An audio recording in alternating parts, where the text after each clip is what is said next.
This is the story of the one. As a maintenance engineer, he hears things differently. To the untrained ear, everything on his shop floor might sound fine, but he can hear gears grinding or a belt slipping. So he steps in to fix the problem at hand before it gets out of hand. And he knows Grainger's got the right product he needs to get the job done, which is music to his ears.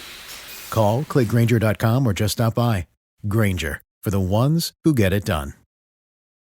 You need reliable appliances to help you conquer the day. And Menards is the one-stop shop for huge savings on new energy-efficient appliances. We carry the largest in-stock selection, starting at low prices and ready to take home today. Check out our top appliance brands including KitchenAid, Maytag, Whirlpool, Amana, and Criterion. Upgrade today and save big money on new appliances right now at Menards. Save big money at Menards. With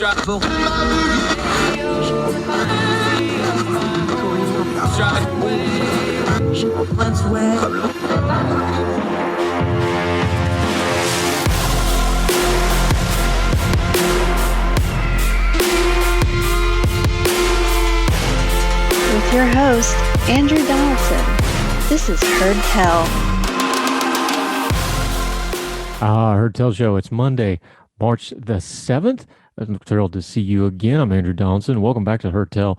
A lot going on. A lot happened over the weekend. We're going to get to a lot of different stories today, turning down the noise of the news cycle, getting the information we need. Also going to update two stories that we've been covering before. Back during the State of the Union, we talked about the burn pits, how that got buried under the shenanigans of rogue Congress people and the president's speech and all that mess. They actually passed some legislation about it. Go back, and we're going to touch into that. Also, touch up on another story. Donald Trump's Truth social media. Not going well. We predicted it wouldn't go well. It's going not well. Touch in on that story at the end of the show. We always try to end on an uplifting or a good note. How about a Ukrainian and Russian chef who have been friends for years, using food to try to bring about awareness and peace and raise money for the victims of the conflict in London? That story from The Guardian at the end of the program. One of our favorites as our guest today, Tod Kelly, a long-form journalist, one of the Ordinary Times original fellas, one of the original League of Extraordinary Gentlemen that predated Ordinary Times, somebody who's been a mentor, somebody whose opinion I greatly respect, a great observer of humanity. We're going to get some big picture views on a lot of the stories we've been covering, such as Ukraine, the war Russia has accused on them. We're going to talk a little bit of the State of the Union, going to talk about the state of politics and the state of culture with our friend Tod Kelly, who we just love having on the program. We had him back on our New Year's special. It was a great episode. You're not going to want to miss him today. But first, let's start with this. I took to ordinary-times.com and wrote something. And sometimes when I write, I'm more articulate, a little bit more thought out. I'm obviously better edited because y'all know my grammar ain't the best sometimes. But in Ordinary-Times, I wrote about how clarity comes through crisis. The piece is called With Crisis Comes Clarity. And I just want to read through it for you because it took a lot of stuff that I've been thinking over the last few days and weeks and compressed it and put it in a concise manner. And I think that's the best way to cover some of this. So I want to just read you from this piece in ordinary-times.com. With crisis comes clarity. The comfort of being at ease has the downside of dulling the senses, slowing the reflexes, softening the mind. The absence of crisis, or the crisis being far enough away to be impersonal and of no immediate threat, is pleasing to the point of being an addiction, of a high to be chased and need to be met, and an altered reality that must be maintained at all cost. Of using technology not as a funnel of information from a big, big world, but as an umbrella to keep any unpleasantness from falling on your head like some unwelcomed existential rainstorm. The immense privilege of technology to manifest not only the full depth and breadth of human knowledge and the live streaming of world events in real time, but also to filter and provide an off switch when that wider world becomes too much. With crisis, though, comes clarity. The folks to whom pillow shams not matching the curtains brings forth a violent rage of social media postings and demand for restitutions from the universe for the wrong done upon them might, just might, have a story or image or video or an anecdote They heard tell of folks who have lost everything, burned through their inane existence for just a brief moment. Lost everything from family and friends, both in separation and death, to their homes, their livelihoods, and then threatened with the loss of their country because an evil, powerful man they will never meet from far away deemed it to be so for reasons that they will never fully understand. Human beings who a week ago worried about dreams and goals and careers, sports, and the underappreciated daily minutia that fills up life from sunrise to sunset find their thoughts replaced solely with the overwhelming and most basic human decision-making process of fight or flight.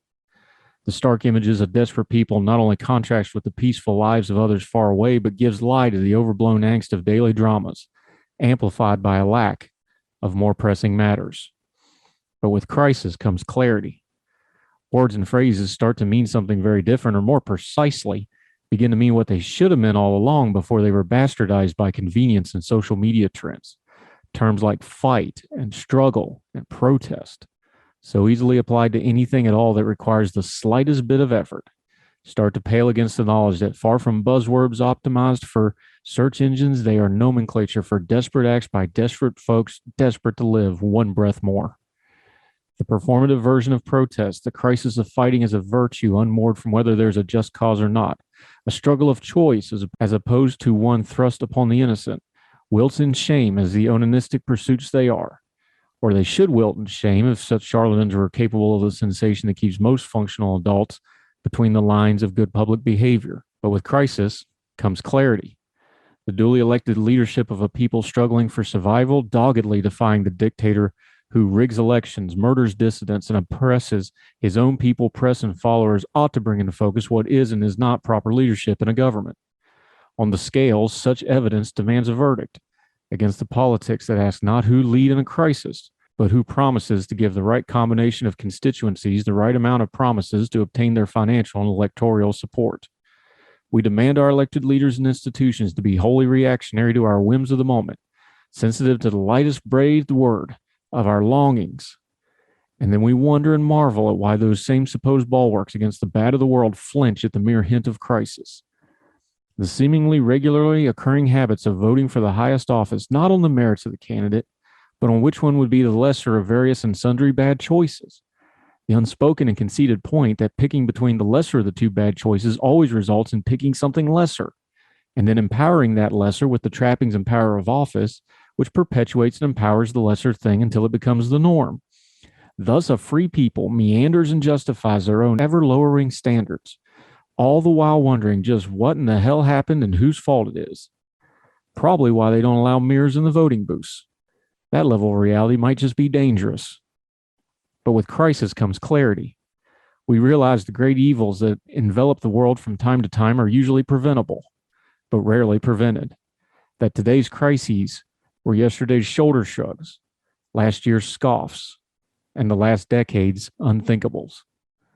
That the lessons of life that go unlearned always, without exception, eventually educate, whether we like it or not. That reality isn't as easy to ignore as resetting the filters on our social media. That our umbrellas of privilege won't hold up under the steel rain of a madman's unwavering ambition to kill and conquer and control. That the impersonal problem of today, if left unattended, will become the very personal pain and struggle of tomorrow. With crisis comes clarity. What will this crisis show of us? That's me writing in ordinary-times.com. We'll have more Hertel right after this. Now let me see you go off like a bomb.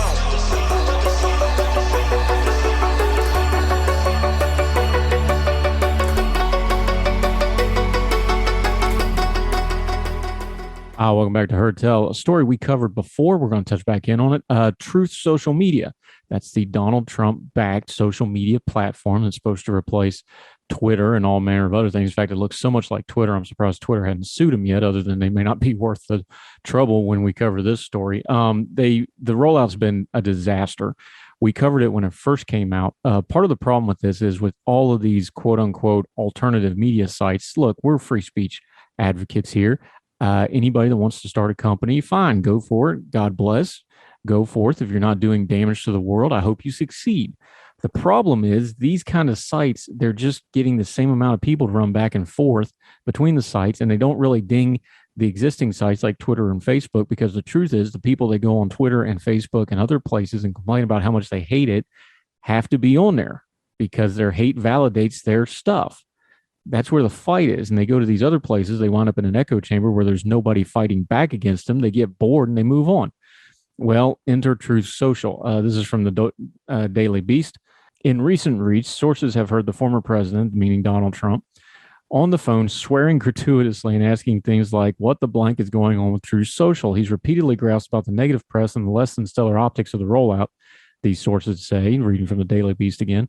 And he's demanded to know why more people aren't using it, why the app isn't swiftly dominating the competition. During his presidency and in the years prior to his political rise, Trump had a famous reputation for berating underlings for failures that were mostly of his own fault. Throughout all the years, his short attention span was constant. He tends to quickly lose interest in novel business ideas, partnership, and money-making gimmicks that oftentimes rapidly go nowhere, if not worse. But if the preliminary traffic numbers are any indication, the former president and current wannabe social media mogul has a point. The Daily Beast, that's who I'm reading from here, reviewed analysis of visits of Truth Social's performance by SimilarWeb, which tracks website traffic from public and private sources.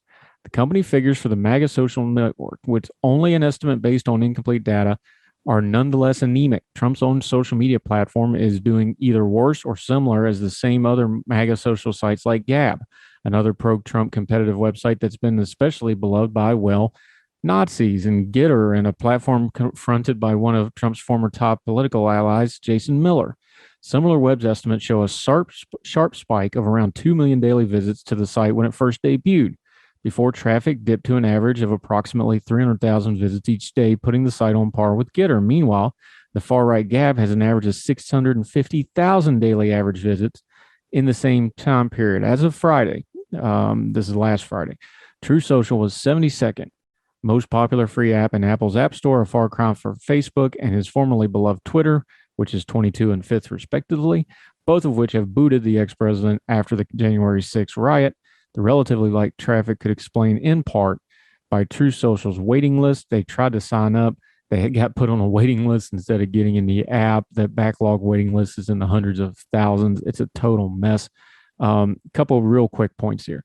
One is we predicted all this. You can go back and listen to the Hertel where we talked about this, that this is what happens. They get a big spike, they get on there, they get bored, and then they go away. The other problem is we know the technical background of how they built this website was not going to hold up. There's a reason Twitter and Facebook have armies of engineers. It's really, really hard to run a social media network. They just don't have the backbone to it, doesn't have the technical aspects. It's always going to have problems. It's never going to work right. Plus, it's not really built to be a social media network. And we covered this some with other things like Rick Scott's little 11-point plan. Mostly, they want you to sign up so they can get your email address because they have, once again, have another email list. An email list is as good as money. In fact, they can sell an email list to various campaigns and data people. There's one other point I want to make about the problem with Truth Social here is Donald Trump, if he wants to run for president again, has to have the one element that made him special in that race. And no, it wasn't just Donald Trump. It was his Twitter account. His Twitter account made him president, but here's why. It wasn't just the content. It was because the entire media ecosystem became revolving around Trump's Twitter feed. Now, I do it too because I'm a writer. I'm lazy. What would happen is, and it became a joke on social media on Twitter of when the president's awake, they would literally say this. You can go back and look. The president gets up. He tweets a couple things. Now you can react to those couple things, and your day's set because now you've written your piece or two for the day. And the news networks, now they can take his tweet, and that's the opening segment of your newscast. And then you have a guest on to talk about the opening segment about what Trump said. And then you have a panel discussion about what the guest said about what Trump said over and over. There's your first 30 minutes to every network news program. It was like this every day for years. It was easy. It made life easy on everybody. It was also lazy journalism. It was bad form, and it made for horrible television, but ratings were never better. He can't duplicate that unless he's on Twitter, and he's not. So if he's going to run for president again, he's going to have to figure out some way to get his message out without a media that was built around pumping it out. Now, they thought it was because they were opposing him, but it was still getting his message out. Whatever Donald Trump does in 2024, it's going to be very, very different, because the media cycle is not going to revolve around him and his Twitter account. And it's very apparent now that true social media is not going to get anywhere near what Twitter used to be. Not that they want it to anyway. All those people that said they were going to leave Twitter for Getter or Gab or whatever other apps, Parler, they're all still on Twitter. That's where all the money and fame and glory is. They tell you with their feet what they really believe, or in this case, their social media accounts. More Hertel right after this.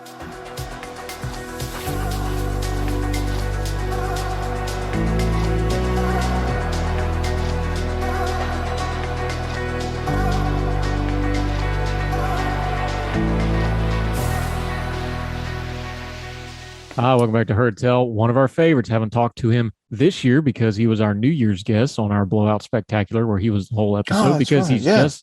he's just that important. Tod Kelly, longtime long-form journalist, writer, producer of a great show out in the Portland area that is now up and running. You need to go find it, 7 Deadly Sins, and Ordinary Times OG in good standing. Sir, how are you today? I'm excellent, Andrew. How are you doing? I'm thrilled to talk to you. First thing I just want to ask you, because I always appreciate your big picture perspective on things. You've been a writer, you're a journalist. I kind of tell people you're an observer of humanity at this kind of stage of your game. And I mean that as a compliment. No, that works. Yeah. The events of the last few days, and everybody's talking about, this changes the world order and this is a momentous moment in history and this will set up the next generation. I think all of that's true to various degrees, but we don't know what degree. How has it hit you? Because, we have a war of aggression. We have a massive shooting war. We have armies in the hundreds of thousands moving. This is stuff most of us have not seen in our lifetime. How has these events kind of hit you? At the risk of saying something I shouldn't, I am not a foreign policy expert. Like, I know almost nothing. And so if I'm being honest, most of how it hits me is what I'm seeing domestically. In terms of what is going to happen internationally, I will tell you, I have no idea. And I feel confident that nobody else really does either. And so I think what I have been more interested in watching is how it's all gone down here in the United States. I think for the first time since maybe like 2016, I am having that feeling of domestically, well, I do not know what is going to happen next.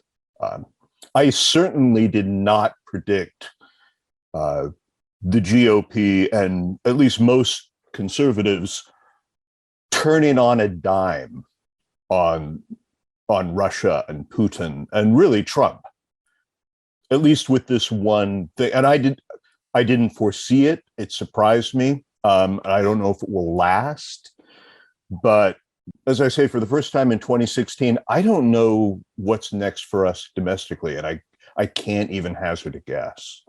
Is it interesting that I think this is a good litmus test, though, of we have something so serious that it's just burning through a lot of the nonsense, and you're finding out really, really quick the people who can dial it down when they want to. You're finding the people who, I know the term's overused, but the people that it's just a business model or it's just the grifting, and I know we overuse that, but it's still a good term. And maybe some of them just assumed, we were talking online, some of them just assumed, well, everybody else in the world's grifting because I'm grifting. And that's all of a sudden him like, oh no, these bad people are serious about this stuff. Yeah. I think some of this is actually starting to burn through, and some folks that have kind of been on the wrong side of things, maybe this is a moment of clarity of like, okay, at least on this one thing, maybe I need to take a step back and reevaluate a little bit. Well, that's the hope, isn't it? I think those of us who are online, like, I think we've seen a bunch of this where when things were first happening in Ukraine and everybody started being surprised by how well they were holding up, you still saw people who were trying to find a way to work pronouns into that narrative, who looked, obviously ridiculous. And I think there are two ways that this could possibly go. And one is what you're saying, that people are sort of being reminded of what their deep values are, what their core principles are, and they're getting back to them. And with any luck at all, they'll stay there. and we'll go back to having sort of that we disagree, but everybody's sort of grounded in principle.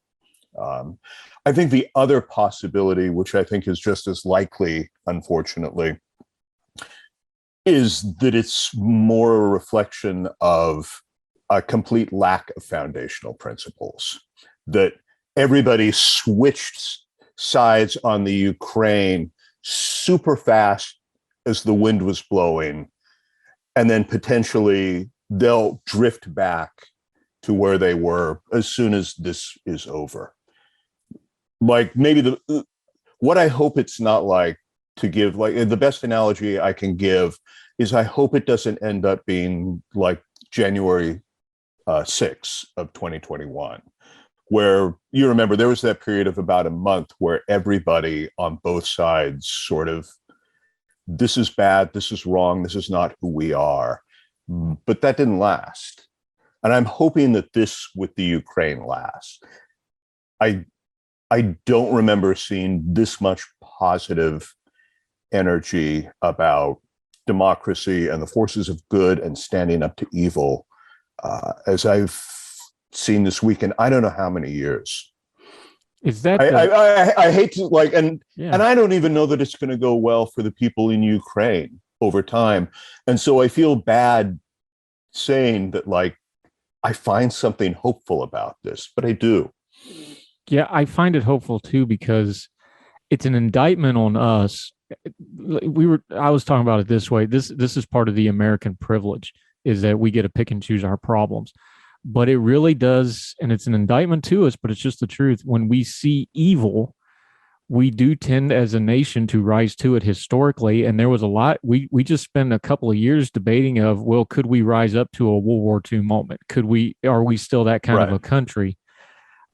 I'm going to be optimistic here. I think we have an answer to that by far the vast majority of at least Americans and even the world and Europe, they've got an evil they're facing now. And almost all of them, and some of them, it took them a day or two, they're responding to it and recognize it. And I think this is a big positive to a question that we in the commentariat have been kicking around for a couple of years. Yes, the answer is yes, we can stand up to an evil.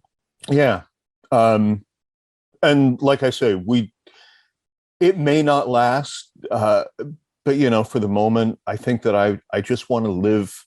I just want to live in this moment where it feels like everybody, except for one country, is kind of standing up and doing the right thing, or at least, not standing up and doing the wrong thing. It is greatly heartening to me. Talking to Tod Kelly, I almost said our Tod Kelly because that's his Twitter handle, but you need to be following him because he has great wisdom for all of us.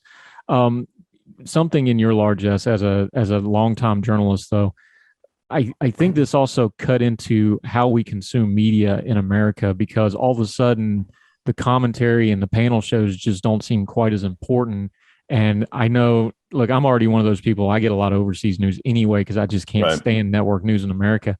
I've talked to a lot of people, and I've seen a lot of people that I don't have contact with. They're all saying the same thing. Is like, hey, where do I get a good news feed? Where do I get good information?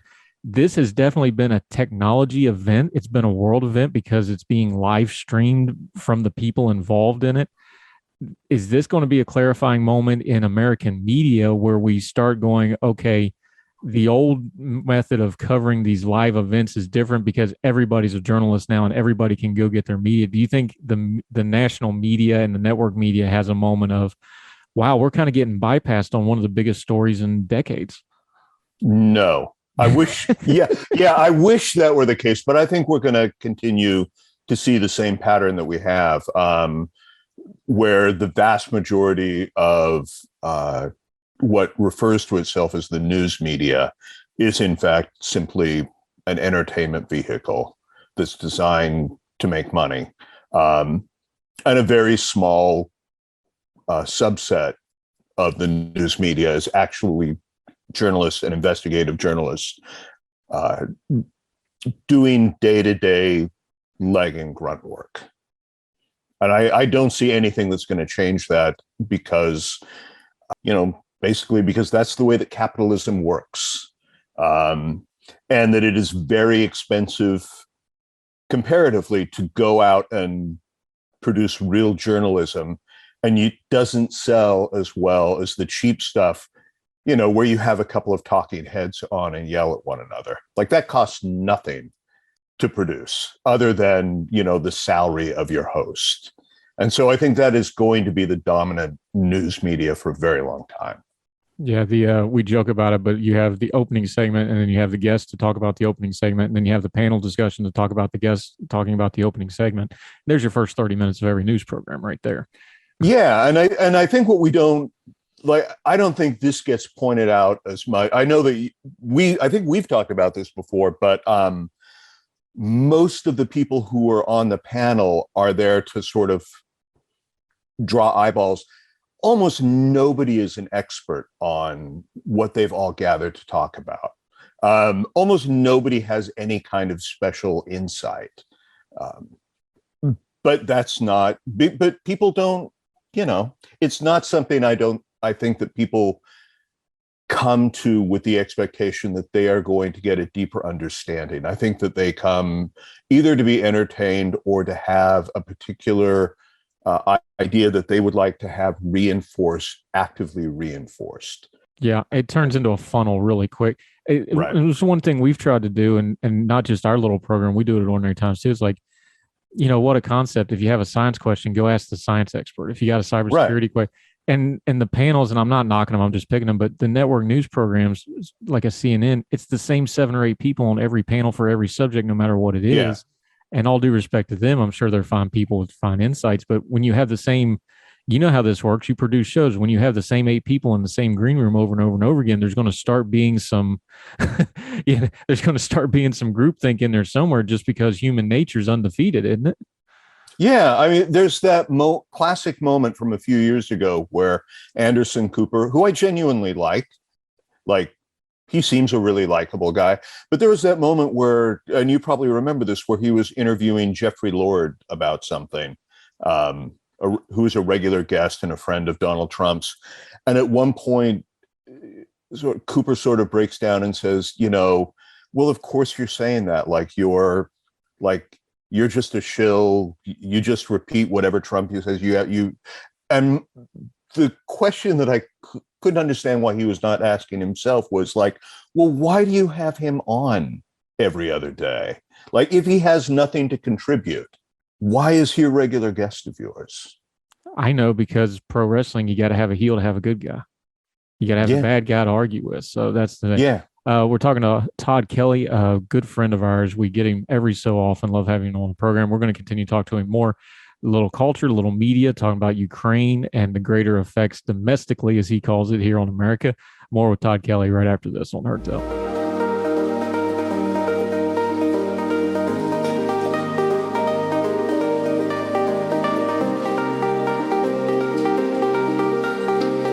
Welcome back to Heard Tell, talking to our buddy Tod Kelly, getting a little bit wider perspective on stuff. All right, I have my own opinion on the State of the Union. I think these are just kind of dog and pony show things. Have we kind of kept some traditions in our politics that just don't fit anymore? I know you get it's going to get a 20 rating or whatever on TV. Are there certain traditions like this that have just kind of outlasted their prime, and we just kind of keep doing them out of habit and never stop to go, what are we actually accomplishing here? Yeah. And you will know this more than I do because you have you have the legal background, but is the State of the Union, that's constitutionally required, is it not? Yes, and it was a report until I forget which president started it, but yeah, you could write a letter and do this, and you'd be good. Yeah. It's just a report to Congress from the executive. Yeah, I guess I don't understand the point of it, or at least I don't understand the point of it except with certain presidents. I think that there are certain presidents who are particularly good orators, who have very specific messages that they want to get out, not to Congress, but to the American people. And they're good at it. I thought Reagan was good at it. I thought Obama was good at it. I thought the elder Bush was really good at it when they needed to. But then but does it need to be the State of the Union for them to do that. I don't know that it does. And I have to be honest with you. I don't think I've watched the State of the Union address in close to 10 years. Yeah. And I teed it up to get to this question for you, though, is I think the thing that's changed the most about the State of the Union is we see the president every day. We see the president at the top of every news hour. The nationalization of the media, which is something you can speak to because you've watched it happen and you've talked about it at length and you've wrote about it a lot over the years. The nationalization of the media is always going to gravitate towards presidential politics because that's the national symbol for everybody. That's the one thing everybody's got the same president, right? We all have different congressmen and senators. We all got one president. I think the media environment and the social media environment, we have the president in front of us 24/7 now. I think it's just kind of changed how we see the State of the Union. So now the pageantry of it and the pomp and the circumstance and the sit down, stand up, fight, choreographed clapping for the laugh lines and all that sort of, I think it just lands really weird for an American people who sees the president all the time now. Yeah. And I think that it creates, I think it further creates a sense of cynicism among sort of the voters because, I mean, we all know it doesn't matter how good or bad everything is going at the moment. We all know that whoever's president is going to get up and say everything is fantastic. And again, we don't like things could be going fantastic. And we know that immediately the other side is just going to start explaining how terrible everything is. That it doesn't seem like nothing about the State of the Union seems genuine or honest, except, as I said, in those moments where I think somebody is really has a very specific message that they are trying to get out and use that. I think it is largely not taken seriously by voters. And that's not good. No, it's not good. And cynicism is bad. But cynicism is a two-way street. It's the government's fault and it's partially our fault too. Talking to Tod Kelly about these things. All right, it's an election year. I wonder though.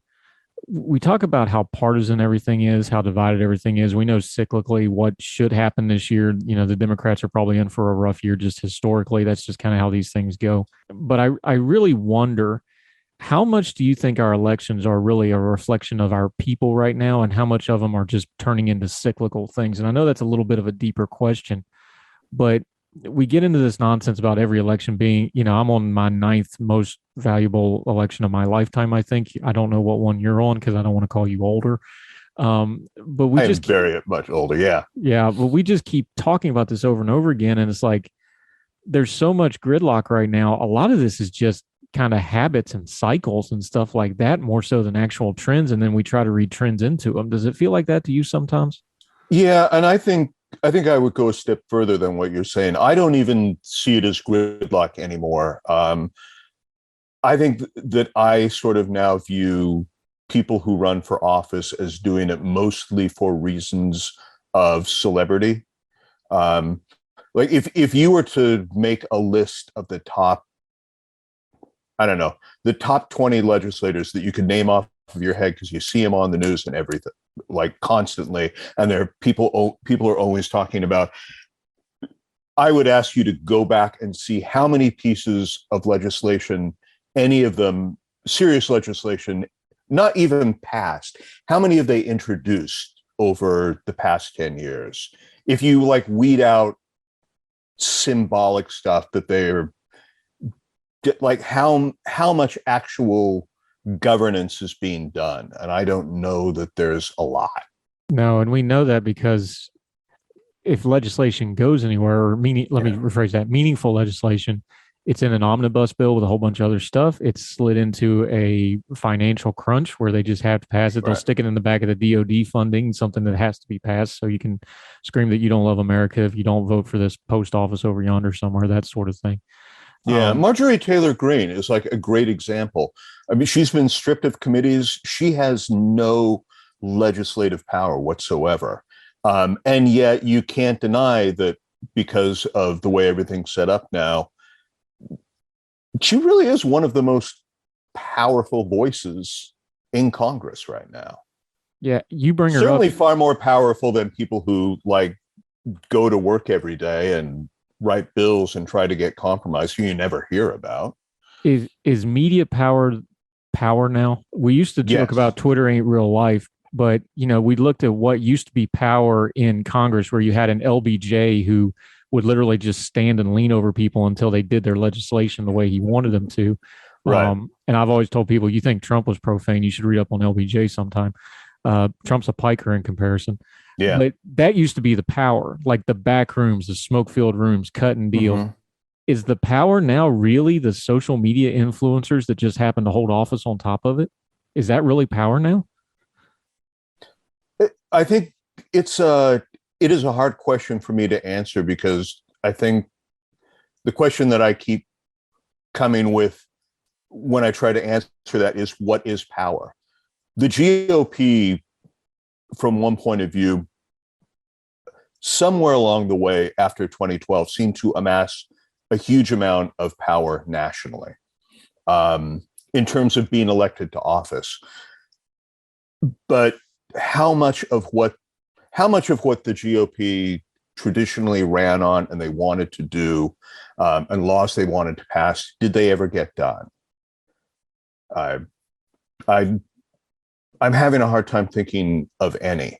And so if you're winning elections, do you have power if you're not taking the time to do anything with it?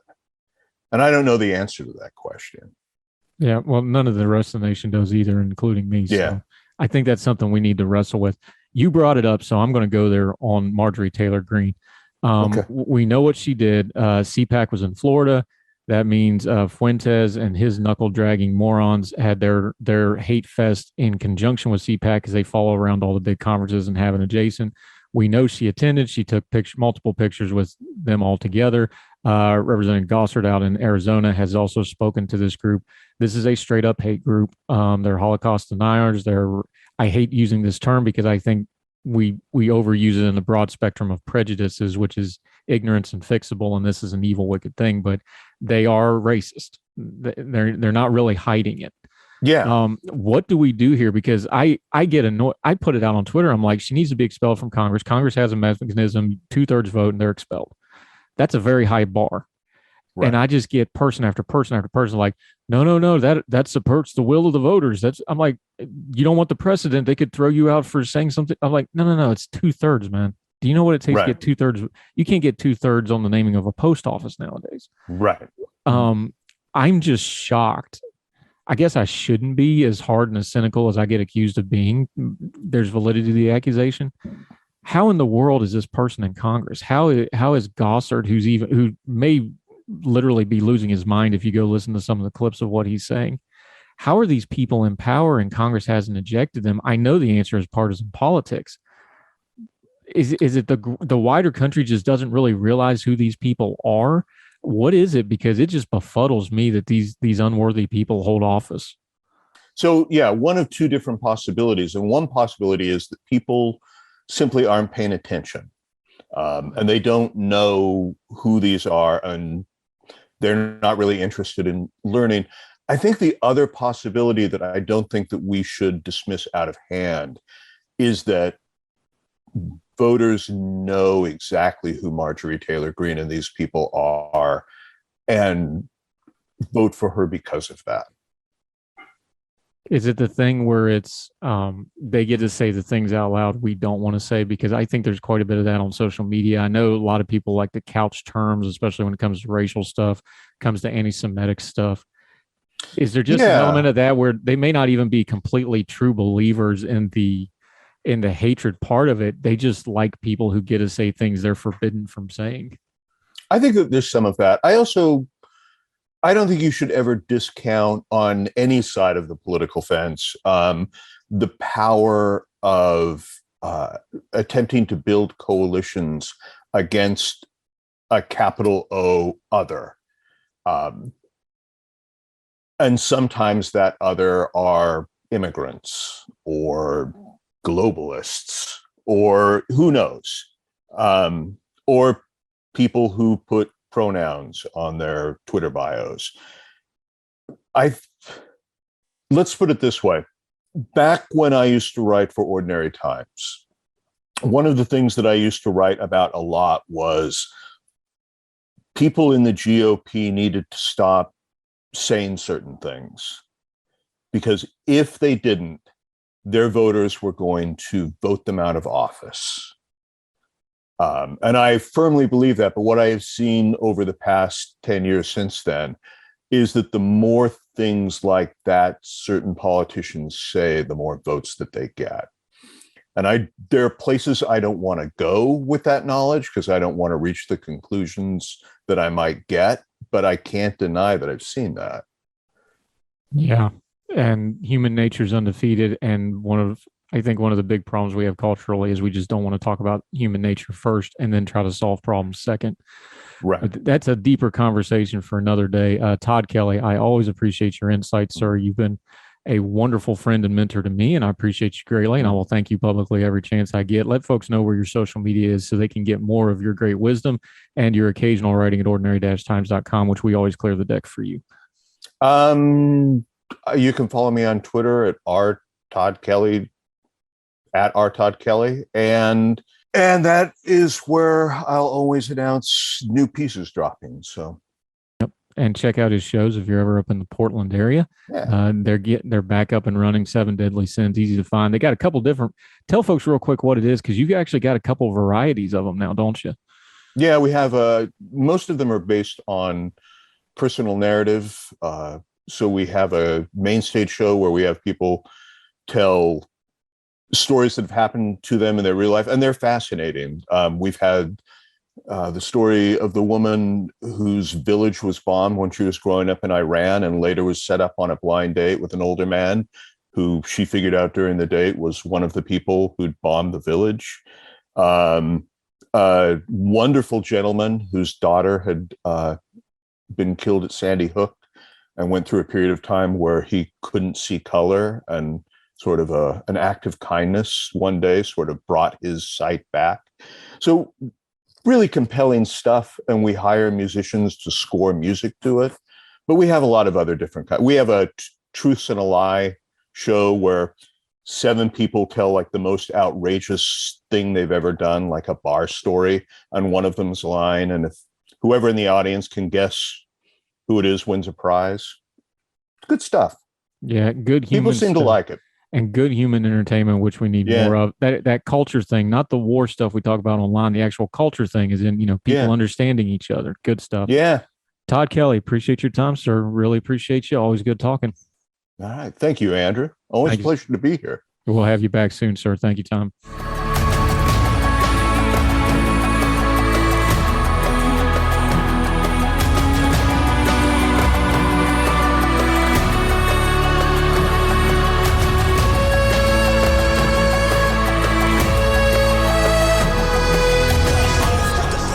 Welcome back to Heard Tell. I want to touch in on a story. I got a little fired up over the burn pit stuff from the State of the Union. Number one, because it got bigfooted by all the partisan politic nonsense, and nobody actually talked about the issue because we were too busy talking about Nancy Pelosi's reaction and the president talking about his son and the idiot congresswoman standing up and deciding to make a show out of it at that particular moment. I'm still upset at her. We'll talk about that some other time. But on Thursday, the House did pass some burn pit legislation. It's important to go back and note this. Now, what they passed is not going to be the final revision of this bill. The Senate has already passed a version of the burn pit bill. This is just my opinion now. I'm going to tell you what my opinion on. I think the House bill was too broad, was too expensive, and didn't actually focus in enough. I didn't think the Senate bill went far enough. The Senate bill, all it did was basically extend the period of time veterans could apply for benefits from 5 years after they left the service to 10 years. That's still too narrow a window because a lot of these veterans, we're seeing it with the Vietnam veterans now, they don't file until they get into their advanced age or they get to their retirement ages. They need to get rid of that. They're going to put these two bills together in a reconciliation process. I know we talk about that with the budgeting stuff, but this is going to get reconciled as well. I'm hopeful that they will take the best of both bills and make a good bill here. They need to open up the window to a longer frame, 20 or 30 years, or really in perpetuity, that these veterans should be able to apply for these benefits. I think the price tag on the House bill was too high. I don't think it was so high that you couldn't vote on it, because let's be honest, it's pretty hypocritical for them to complain about spending money on veterans when we spend money on over everything under the sun. But nonetheless, the bill did pass the House on Thursday. I do appreciate the president bringing it up in the State of the Union, even though it got washed out of other issues. And we will watch closely to see what the final version of this important legislation is for our veterans. Keep an eye on that. Make sure you lobby your congressmen and senators about that. If you care about veteran issues, don't just tweet you love veterans. Get on your social media, get on the phone, contact people, do something about it if you really care. More Heard Tell right after this.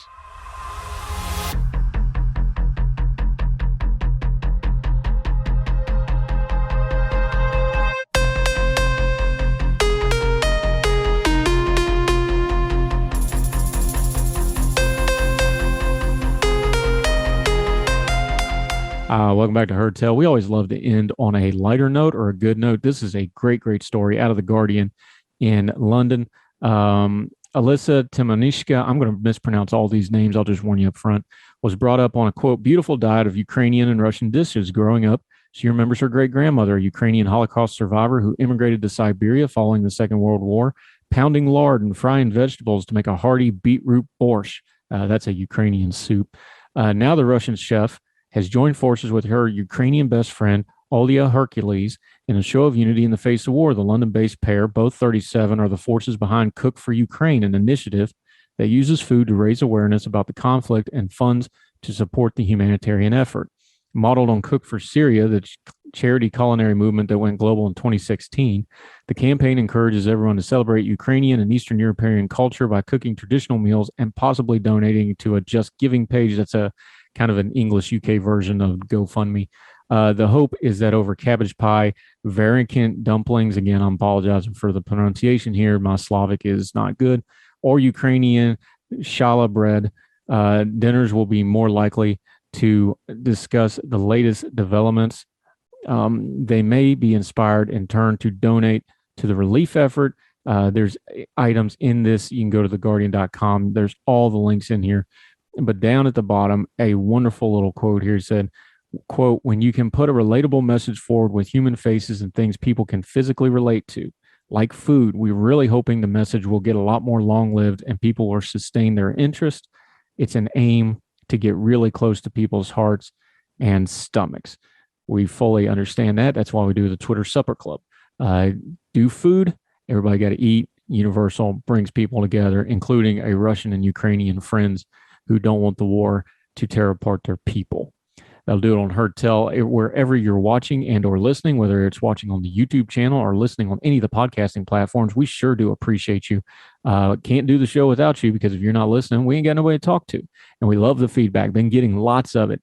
We went past 10,000 downloads on the podcast. The YouTube page is over 3,000 views. We're over 100 subscribers on the YouTube. Thank you so very much. Please make sure you're subscribing if you're listening. However you want it, you can subscribe more than one place. That'd be all right too. And if you really want to do us a favor, use a couple extra free clicks and share us on your social media. We don't pay for advertising here. It's all word of mouth and what we do on social media. You folks are finding it. We're going to keep working really hard. We have great guests lined up.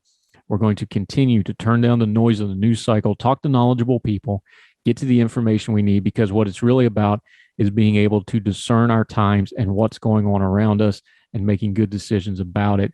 We're going to be one of the most documented generations in history. What are they going to tell us? What are they going to say about us in the history books of how we met these crises? Let's keep the larger perspective and work on it together. That's what we're going to keep doing right here on Heard Tell. So until we do it again tomorrow, hope you all have a great Monday. We'll see you tomorrow for more Heard Tell, wherever you and yours are. We hope you're well. We hope you're well fed. We'll talk to y'all tomorrow.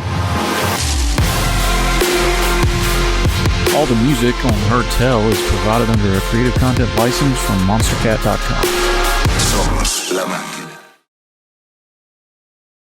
This is the story of the one.